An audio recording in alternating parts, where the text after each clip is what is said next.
Global skill development mission में आपका स्वागत है। डे टू डे डीलिंग्स में हमें काफ़ी बार ऐसा करना पड़ता है कि अलग अलग कस्टमर्स के लिए अलग अलग रेट डिसाइड करने पड़ते हैं। ये निर्भर करता है क्वांटिटी पे। जैसे मान लीजिए किसी कस्टमर ने हमसे कम सामान खरीदा या कम गुड्स खरीदी, उसको हम रिटेल रेट चार्ज करेंगे, और इसी तरह से किसी कस्टमर ने हमसे क्वांटिटी ज़्यादा खरीदी तो उसको हम होलसेल रेट चार्ज करेंगे। ऐसी ऑप्शंस को इम्प्लीमेंट करने के लिए हमारे पास टैली में प्राइस लिस्ट अवेलेबल हैं। प्राइस लिस्ट हम डिफरेंट कस्टमर्स के लिए अप्लाई कर सकते हैं, जिसमें हम अलग अलग रेट्स को पहले से ही फिक्स कर सकते हैं और अकॉर्डिंग टू कस्टमर हम उस रेट को उस कस्टमर से चार्ज कर सकते हैं। इसको हम एग्जांपल से समझते हैं। जैसे डीडी कंपनी है जो वो एक लैपटॉप हमसे लेती है, जबकि जेनटेक कंपनी है वो 2 लैपटॉप हमसे खरीदती है, और इसी तरह से एक बीटा कंप्यूटर्स है जो 3 लैपटॉप उसने हमसे खरीदे हैं। अब हम चाहते हैं कि अकॉर्डिंग टू द रेट इनको चार्ज किया जाए। ऐसी ट्रांजैक्शंस करने के लिए हम प्राइस लिस्ट का प्रयोग करते हैं, जिसमें अलग अलग कस्टमर्स के लिए अलग अलग रेट हमें डिसाइड करना है, तो वो एंट्री के वक्त ही हम डिसाइड कर सकते हैं। इसके लिए हम प्राइस लिस्ट का प्रयोग करेंगे। हमारे पास गेटवे ऑफ टैली की स्क्रीन उपलब्ध है। यहां से जो बटन टूल बार है इसमें हम फीचर्स को चुनेंगे। इसके लिए शॉर्टकट की का प्रयोग कर सकते हैं F11। फीचर में हमारे पास यहाँ पे इन्वेंट्री फीचर्स, कंपनी फीचर्स के अंतर्गत accounting features, inventory features, statutory और टैक्सेशन फीचर्स अवेलेबल है। इसमें मैं इन्वेंट्री फीचर को सिलेक्ट कर लेता हूँ। तो यहाँ देखें ऊपर कंपनी का नाम अवेलेबल है और नीचे हमारे पास इन्वेंट्री फीचर्स की एक लिस्ट अवेलेबल है, जिसमें काफी सारे हेड बने हुए हैं। इसमें हमारे पास सेल्स मैनेजमेंट के नाम से एक हेड है, जिसके अंतर्गत use multiple price levels, price list के लिए हमारे पास ऑप्शन अवेलेबल है। मैं इसे यस कर देता हूं और इसे सेव कर लेता हूं। जैसे ही एंटर करता हूं मेरे पास कंपनी प्राइस लेवल्स अवेलेबल हो जाएंगे। यहां पे मैं 3 प्राइस लिस्ट बनाना चाहता हूं, एक रिटेल के लिए, एक होलसेल के लिए, एक डिस्ट्रीब्यूटर के लिए।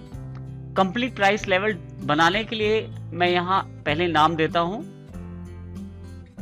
रिटेल नाम देके एंटर प्रेस करता हूं, दूसरा होलसेल और तीसरा डिस्ट्रीब्यूटर के नाम से कंपनी प्राइस लेवल्स के नाम दे देता हूं। उसके पश्चात जैसे ही एंटर करता हूं यहां पे मैं एक्सेप्ट कर लेता हूं चेंजेस को, और यहां से मैं फिर से गेटवे ऑफ टैली पे वापस आ जाता हूं। अब हमें यहां से प्राइस लिस्ट डिफाइन करनी है। इसके लिए गेटवे ऑफ टैली के अंतर्गत हम इन्वेंट्री इन्फो को चुनेंगे। इन्वेंट्री इन्फो के अंतर्गत यदि आप ध्यान दें तो प्राइस लिस्ट का ऑप्शन अवेलेबल हो गया है। यहां हम प्राइस लिस्ट डिफाइन करने के लिए प्राइस लिस्ट को सिलेक्ट करेंगे। हमारे पास यहां प्राइस लिस्ट किस आइटम पे या किस ग्रुप पे एप्लीकेबल करनी है उसकी लिस्ट अवेलेबल हो गई है लिस्ट ऑफ ग्रुप्स के अंतर्गत। मैं चाहता हूं कि जो मेरी प्राइस लिस्ट है वो लैपटॉप्स पे अवेलेबल रहें। मैं लैपटॉप सेलेक्ट करके एंटर कर देता हूं। जैसे ही एंटर करता हूं मेरे पास यहां प्राइस लेवल्स जो मैंने बनाए थे वो तीनों अवेलेबल हो गए हैं। यहां से मैं प्राइस लेवल्स में रिटेल सेलेक्ट कर लेता हूं। कब से मेरी ये प्राइस लिस्ट लागू हो तो वो डेट मैं यहां दे सकता हूं, 1 जून 2010 से मेरी प्राइस लिस्ट एप्लीकेबल हो जाएगी। और इसी तरह से जब मैं एंटर करता हूं तो यहां मुझे क्वांटिटी देनी है। लेस देन क्वांटिटी के अंदर मैं यहाँ 2 लिख देता हूं, यानी कि अगर 2 से कम लैपटॉप बिकते हैं तो क्या रेट रहेगा। यहां यदि आप ध्यान दें तो हमारे पास राइट हैंड साइड में कॉस्ट प्राइस दिया गया है, और इस कॉस्ट प्राइस के आधार पे मैं अपना रेट सेट कर सकता हूं। जो कॉस्ट प्राइस एचपी पवेलियन का 19,000 रुपए है, रिटेल में मैं उसे 24,000 रुपए का बेचना चाहता हूं। और यहां पे यदि आप कोई डिस्काउंट देना चाहते हैं तो वो भी आप दे सकते हैं। मैं अभी इसे ब्लैंक छोड़ देता हूं, फिर से एंटर करता हूं। अगर 2 पीस से लेके 5 पीस के बीच में कुछ सेल होती है अगर, तो रेट जो रहेगा वो 23,000 रुपए रहेगा, और 5 पीस से 10 पीस के बीच अगर कोई सेल होती है तो रेट 21,000 रुपए रहेगा। इस प्रकार से मैंने एचपी पवेलियन के लिए प्राइस लिस्ट सेट की है, जिसमें डिस्काउंट मैंने बिल्कुल ब्लैंक कर दिया है, यानी कि खाली छोड़ दिया है। अब मैं यहां से एंटर कर देता हूं और ब्लैंक एंटर करते हुए आगे चला जाता हूं एचपी सीरीज पे। इसी तरह से आप एचपी सीरीज के डिस्काउंट भी भर सकते हैं। मैं इसे ब्लैंक छोड़ के आगे चला जाता हूं G460 पे, इसे भी ब्लैंक छोड़ देता हूं यहां से, और G560 पे मैं आ जाता हूं। यहां पे फिर से मैं बताता हूं कि अगर 2 से कम पीस बिके, यानी कि 1 पीस बिके, तो जो रेट रहेगा वो हमारा रहेगा 23,000 रुपये। लेकिन यहाँ मैं डिस्काउंट प्रोवाइड भी करना चाहता हूँ। यदि मैं बिल में को डिस्काउंट देना चाहता हूँ तो यहाँ पे मैं डिस्काउंट मेंशन कर सकता हूँ। मैं यहाँ 5% डिस्काउंट देना चाहता हूँ तो मैं 5 एंटर कर देता हूँ। इसी तरह से 2 पीस से लेके 5 पीस के बीच में अगर सेल होती है तो रेट जो है वो 22,000 रुपये रहेगा, जिसमें फिर से 6% डिस्काउंट रहेगी, जिसमें यदि डिस्काउंट दी जाती है तो 6% डिस्काउंट दी जा सकती है। फिर से एंटर। यदि 5 पीस से 10 पीस के बीच में कुछ सेल होती है तो रेट जो रहेगा 20,000 रुपये रहेगा, और उस पर मैं फिर से 6% डिस्काउंट देना चाहता हूं।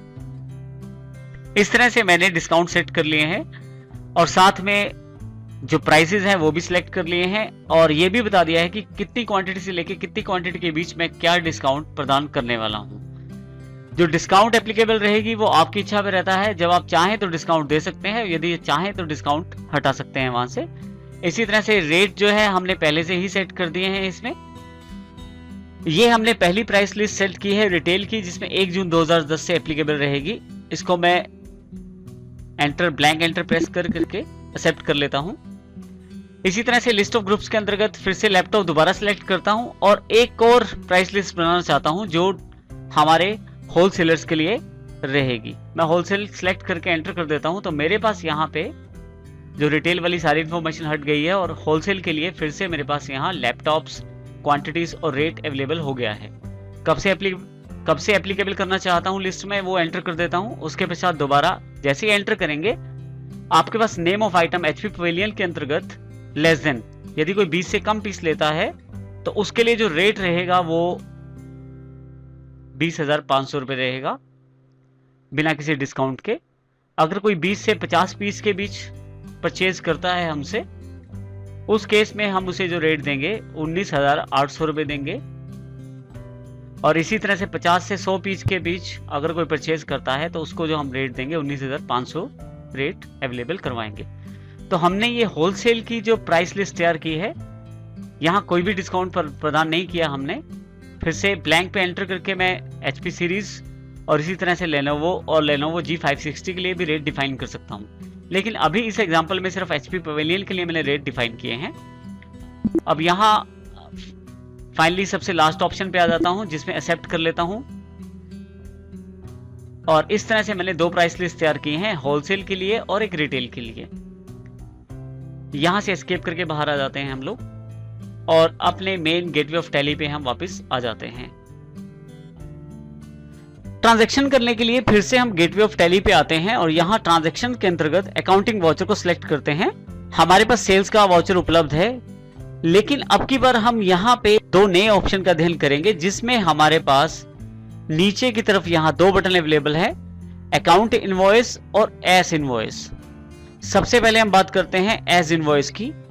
हम अपने वाउचर को एज इनवॉइस भी प्रयोग कर सकते हैं। उसके लिए हम यहाँ पे एज इनवॉइस पे क्लिक कर देंगे तो हमारे पास इनवॉइस परफॉर्मा उपलब्ध हो जाएगा, जिसके अंतर्गत हम इनवॉइस से रिलेटेड सभी डिटेल्स देंगे। साथ ही इसमें अगर यदि आप यहाँ ध्यान दें तो नेम ऑफ आइटम यानी कि आइटम्स के लिए अलग से जगह, क्वांटिटी, रेट, अमाउंट अवेलेबल हो गया है। जबकि यदि हम इसको एज वाउचर यूज करें तो यहाँ पे इस प्रकार की डिटेल्स अवेलेबल नहीं रहती। और यदि आप ध्यान दें तो यहाँ कहीं भी प्राइस लिस्ट भी अवेलेबल नहीं है, तो हम इसमें प्राइस लिस्ट का प्रयोग नहीं कर पाएंगे। इसके लिए हम यहाँ से एज इनवॉइस सिलेक्ट कर लेते हैं। इसी तरह से हमारे पास एक ऑप्शन और है यहाँ पे, अकाउंट इनवॉइस या आइटम इनवॉइस। इन दोनों आइटम्स की जानकारी हम यहाँ से लेते हैं। सेल्स इनवॉइस या सेल्स बिल इस डॉक्यूमेंट को कहते हैं जिसमें बेसिक ट्रांजैक्शन के अलावा आइटम का नाम, उसका प्राइस, डिस्काउंट, टैक्स इत्यादि अधिक जानकारी भी दी जाती है। और इसी तरह से सेल्स इनवॉइस आपके पास 2 तरह से अवेलेबल रहता है, अकाउंट इनवॉइस और आइटम इनवॉइस के रूप में। अकाउंट इनवॉइस का प्रयोग प्रोफेशनल्स करते हैं जैसे डॉक्टर, लॉयर्स, कंसल्टेंट्स, जो सर्विसेज के लिए कुछ चार्जअप करते हैं जैसे कंसल्टेंसी चार्जेस, प्रोफेशनल फीस या लीगल फीस। इसी तरह से जब हम गुड्स बेचते या खरीदते हैं तो उस केस में हम आइटम इनवॉइस का प्रयोग करते हैं जिसमें हम सेल ऑफ इन्वेंट्री आइटम्स को दिखाते हैं, इसके सारे ट्रांजैक्शन को रिकॉर्ड करते हैं। तो इस तरह से हम सेल्स इनवॉइस का प्रयोग करते हैं।